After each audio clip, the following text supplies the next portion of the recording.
very happy to conduct this little conversation with both of you.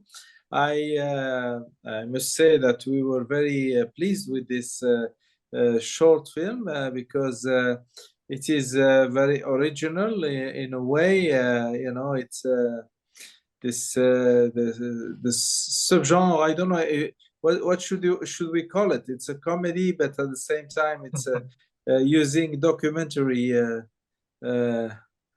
It's a fictional experience, personal experience, no? Yeah, I mean, yeah.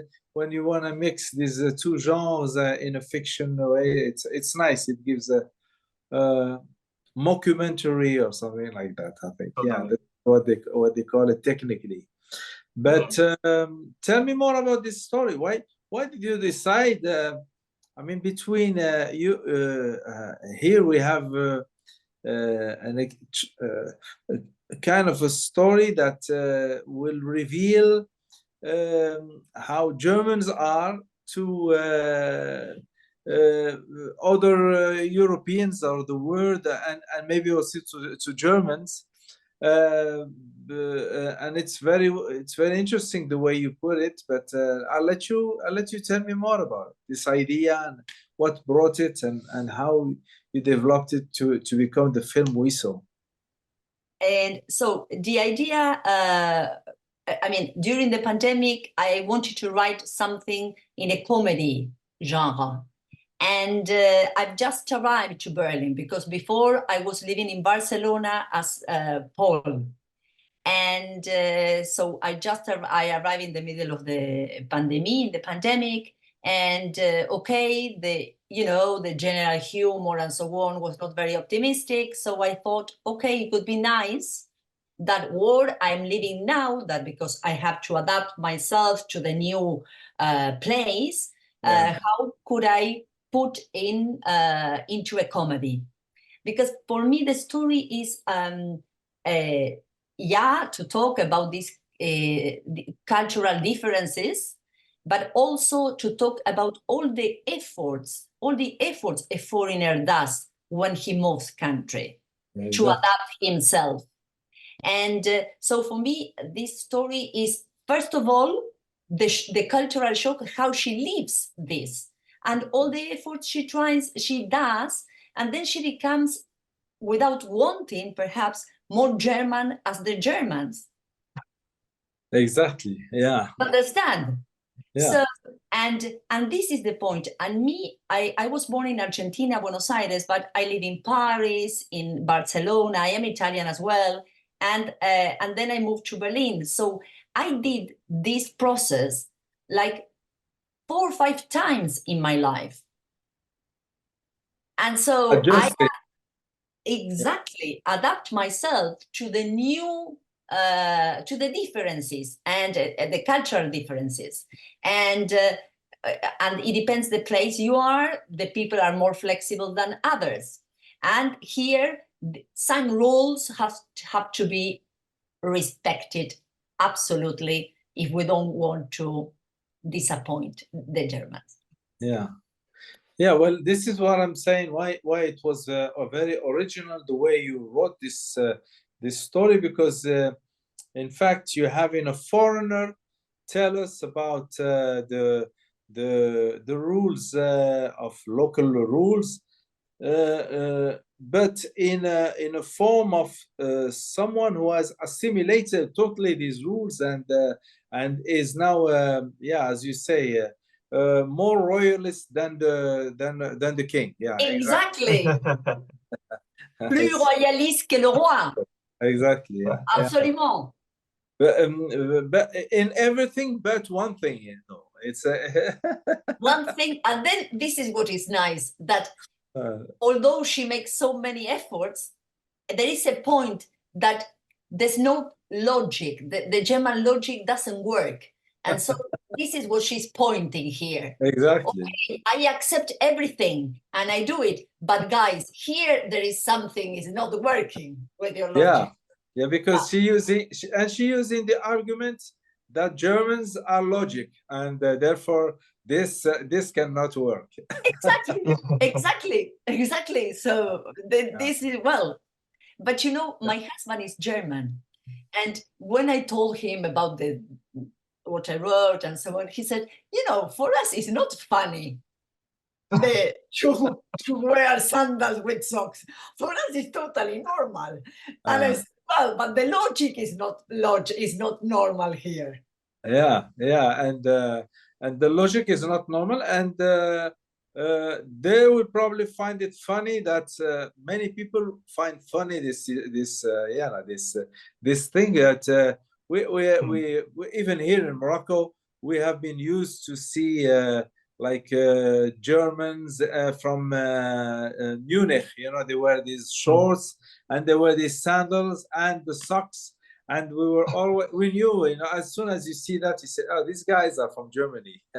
Exactly. Well, the English Yeah. also, the English also. Yeah. But the shorts, you know, in Munich, they have these shorts with this thing going up. And you're right. Yeah, absolutely. Yeah. Well, absolutely. and also since we are here in a comedy festival like yours, it was for us a different kind of comedy because, as you saw, it's a mockumentary. Then it's a fictional recreation of what Vero is telling to the interviewer, but in a sense that is not only showing the typical stereotypes. We wanted to do something like we tell the stereotype, but then we show her doing it a lot worse. No, it's exactly. like facing. Yeah.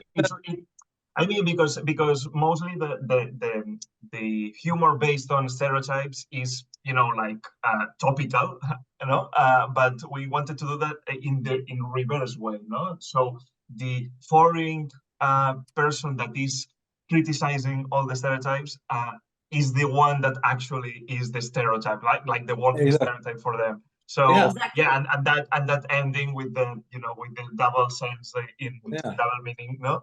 So and this form of the mockumentary is, I think it fits perfectly with this story. Like I'm going back, I'm forward, and as you say, the stereotype in fact exists more in the head of the foreigner than in Germany, where people now are not really living by these standards as we see in the different examples. So it's a clever way to tell a story a bit in reverse, in a reverse mode. Is this your first short comedy, or is this just part of maybe a group of films that you've done? And what has been your career so far? We work with Paul together since I think 8 years. Something like this. Something like I think it was something like that 8 years ago. Yeah, absolutely. So we started with short stories, 2 minutes, 3 minutes, everything you can see. And I have a YouTube channel, and there is everything. And you have other things of comedy as well, and not only drama, period. But what I want to say, we work together, and I love working with him. So when I have an idea, I call him. Yeah, and I think it's great because since we met working, and then after the time spending together and working together in Barcelona, and then now through video calls and video conferences, but yeah, we established this like friendship that I think we work together so good because me in a technical direction and having, you know, like this creative work with her, with the script writer, but I think that we are planning on, or we've done so many like different genres and different styles, and so now this last one is this mockumentary comedy, you know. But yeah, we've been going through different kinds of short films, and I think it's nice to, also to have this like two views, no? Like me as a director, but more maybe in a technical way. And then she is not only the actress, she's the scriptwriter and also actually co-directs with me in some sense. Yeah. And obviously with this last short film, I speak no German at all. So when I went there to shoot, she was also like the main translator. Because the team was a German team, and you had to. Yeah. The team was absolutely German, and so we had the approval in the shooting. We had the approval of them, and they have so much fun doing it. And So it's interesting to do this, as just like you say, you lived it in different countries, but playing with these stereotypes from a country to another, and it's very interesting because the stereotypes are remind us of a certain time or maybe a certain ideas, but now we are in a culture, European, but even world culture, where it's very homogeneous. Things are difficult to identify. These are such and those are such. Yet it's nice to be, and part of our identity to have these leftovers, these stereotype leftovers in our minds, and it reminds us also that we are diverse and different. Because when you stereotype somebody, it's a kind of a defense to just show that I'm different from that. You guys are I don't know. For example, we Muslims, you guys eat pigs. Eat the pig eaters. And it's a stereotype, and it's not a problem. You probably have Moroccans who eat pigs, and you probably have other Spanish people who don't eat pigs. The stereotyping is bad, but at the same time there is a good reason for it, historical reason, and it's something that is part of also the culture, the history of a country. Absolutely. And also what is important for me is to talk with respect of this, because in any moment it's about mocking or talking bad about this, because what you said before, the difference make us the more specific, no? Yeah. And I think it's very important in what you said in this period that is so much homogen that suddenly the difference is there, and to look at them with a lot of respect. So because for me the humor has a relationship, of course, with the distance, but trying. It's a distance from the way of telling, but there is an empathy anyway with what I'm talking about. Exactly. You understand? This is what we sense it. There's something I want to reflect on. That's something that happens. For example, a lot of foreigners, they would tell us in Morocco, when they come to Morocco, they tell us, you guys are a bit strange because when we tell you, let's do something, or will you take care of such and such thing, people would tell us, okay, no problem. And then whenever we would ask them, they would say, no problem. And at the end, they wouldn't do it. So you guys, you say no problem, but at the end, there is a problem. There is a problem.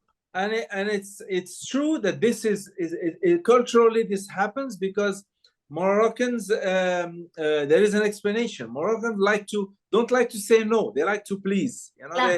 They hate to say to somebody they like, no, I will not do this for you. I don't have the time, or I don't. And they say, okay, no problem. But then at the end, it doesn't happen. So it is a stereotype. It happens less and less because now people have adjusted. They know that people expect from you when you say that's no problem, you do the thing. You just don't say no problem.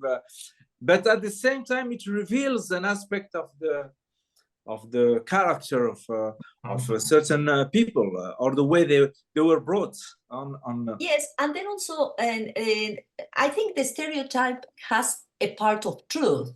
Yeah, the problem of it is when the people from outside talk about them without respect, and they consider that it's a law and it's working all the time like this, and then I judge it. I think then we get in another dimension, right? And this is we didn't want to do this at all, because we as persons, we are not like this. And also now, for example, the point of the to be on time, right? The Germans are 5 minutes earlier, and I find this, I do the same. Now I do the same, but I need to learn it. And for example, it was with my husband. The first time I met him, I arrived 15 minutes later. No problem. And as a Latin as a Latin that I arrived, okay? And then he said to me this first day, and with a lot of respect, he said, sorry, it will be like this every time. to adjust to the 15.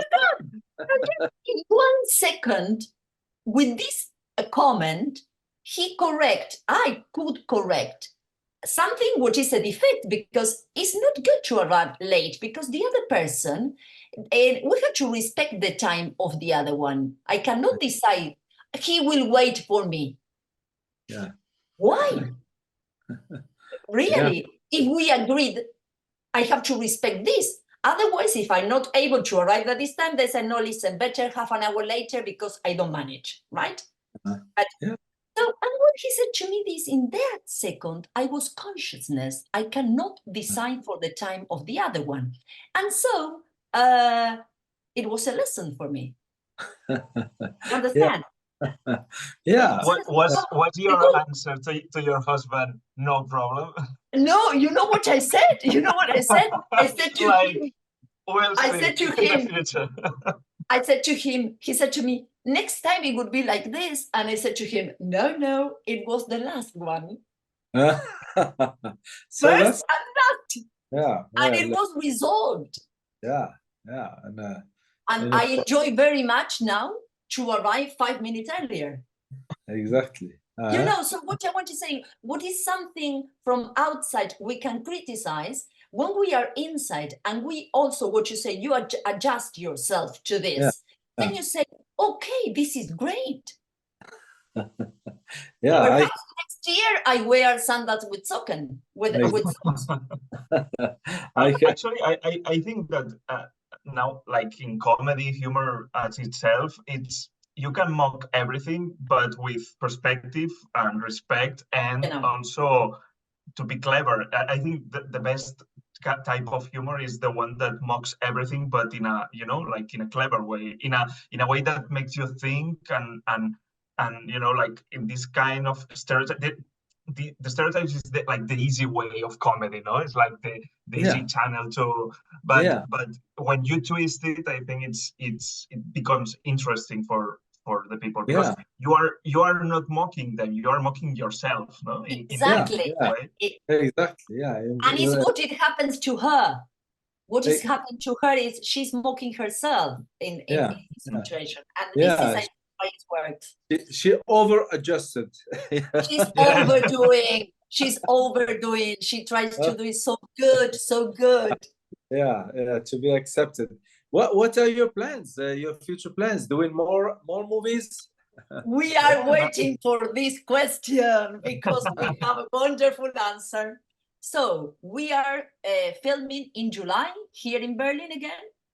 Wow. And as it was, Sandalen was working so good, and we have so many acceptance in the festivals and from very different horizons. And this is what is for us so surprising. So now we move into a more ambitious story, and this is a period film. This is in 1927, after 10 years of the First War. And basically the story is about people who were separated because of the war, but the music kept them together. And so it's I don't tell all the story, but just it's a story of a woman who is born in Berlin, but she grows up in Buenos Aires, and she becomes a tango singer. The mother in Buenos Aires in 1927 reveals a very important secret of her life, which brings her immediately back to Berlin. So she comes back to the steps of her father. And so here we have different elements. We have tango, we have the late 20s, we have music in life, tango music. We have dancing, tango dancing. Yeah, tango dancing. Well, that's very ambitious project, I suppose. I think every project we've been doing together since last 8 years, it's been, you know, like growing and growing. And this project, in a more obviously dramatic way and historical way, but all these components between historical issues and these, not like thriller, but, you know, like this dramatical thing, that hidden themes inside, and also the live music. You know, we will be having this like a tango night shoot in the late 20s with all the dancers and live singing. So yeah, it's I think it's a mixture of so many like topic genres, and it will be really interesting. Historical and musical, and if you introduce, as you say, some kind of thriller type of atmosphere, and this is going to be a feature film or short? No, short film for now. It's for the moment it's a long short film, and but in fact we have enough material for a long one, but with the same problem as always. So the budget. So we start with this short film, but it will be, I mean, we hope, 15, 18 minutes. Well, you know, one thing they do now is to make it a short film, but that can explain what the feature will be, so that that could be like a proof of concept, no? Like we have this, it works as itself, but then with this story we can take a longer story. I think the story is like will capture, you know, like the spectator, but in terms of this is a historical thing with fictional elements, of course, but I think with all of the music and the difference between Buenos Aires, Berlin in that time, and I think there are so many like things that can fit in a feature. So, well, it sounds really exciting project. I hope you'll be able to do it, and we'll be able to screen it at one point. Although it doesn't sound like a comedy. No, but you can find a way, Shakir. You can find a way to present it as a comedy. It will be some, anyway, it will be some humor elements, but it's not a comedy like Sandalen with Socken. I think it's a film we need. It's a story which is very important today, and the music as the peace element of the human being. And truly tango is so cinematic, you know. Absolutely. And we have very good dancers, and we have I enjoyed very much. You have good dancers. So it's a beautiful thing. It's going to be just nice to watch. We will do our best. But the best luck to you, and the best luck to your short in our festival. and hopefully we'll be able to your film will please also our jury this year, and hopefully we'll be able to have you sometime in Morocco. It will be a pleasure. Yeah, inshallah, as we say here. Inshallah. Yeah, well, thank you again. Thank you so much for your time, and I'll talk to you soon. Thank you. Thank you. Bye bye, Shakir. Bye.